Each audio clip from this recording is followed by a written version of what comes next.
Oral questions. The Leader of the Official Opposition.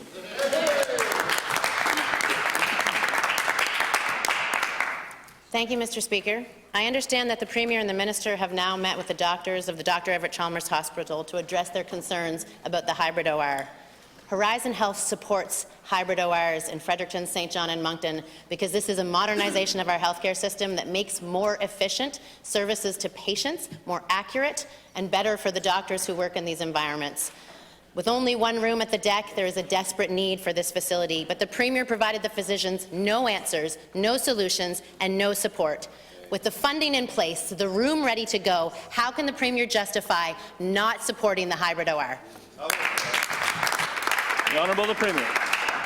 The Leader of the Opposition is correct. We had a very good meeting with doctors representing the deck and the surgery unit that they're looking for. And Mr. Speaker, well, what we talked about was healthcare in New Brunswick and how we can best utilize all of the services that we have throughout our province.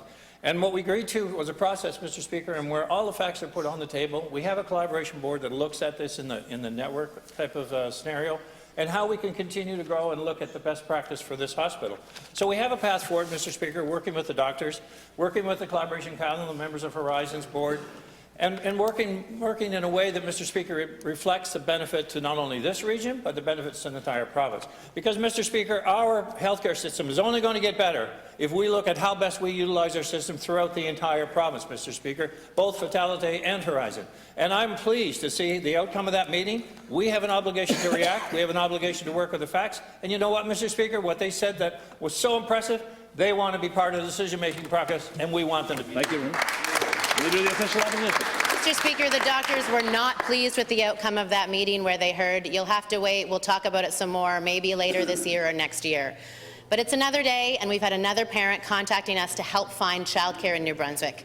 At Bathurst, Tara Lynn Petrie has been off work for more than 6 months searching for a space, while non-profit childcare facilities wait for the minister to approve more spaces. À Moncton, le Garderie McLaughlin peut accueillir 120 enfants, mais a reçu seulement 15 espaces subventionnés.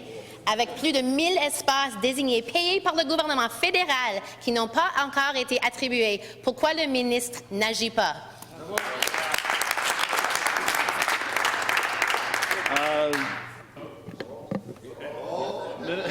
Minister of Social Development. Thank you, Mr. Speaker. I was at that meeting as well yesterday, and it was a very good meeting, and the doctors shared their concerns deeply from their hearts. And it was very moving for everybody that was in that part of that meeting. We left that room with many agreed-upon items, agreed-upon path moving forward, and I've actually had some communication with the doctors this morning, and they've reached out for more information and more clarity. So it's unfortunate that the member opposite would be saying that the meeting wasn't a good meeting or the discussion wasn't a good discussion, because it's ongoing, very good. And I also want to address an issue yesterday as well. There was a good discussion back and forth with the seniors minister, and then there was a performance from a member opposite, and there was a question asked that never actually got answered because of the performance from the member from Shediac Bay Dieppe. And I would like to answer that question. So if you would ask me about the locations of the 4 seniors complexes, I would be happy to answer.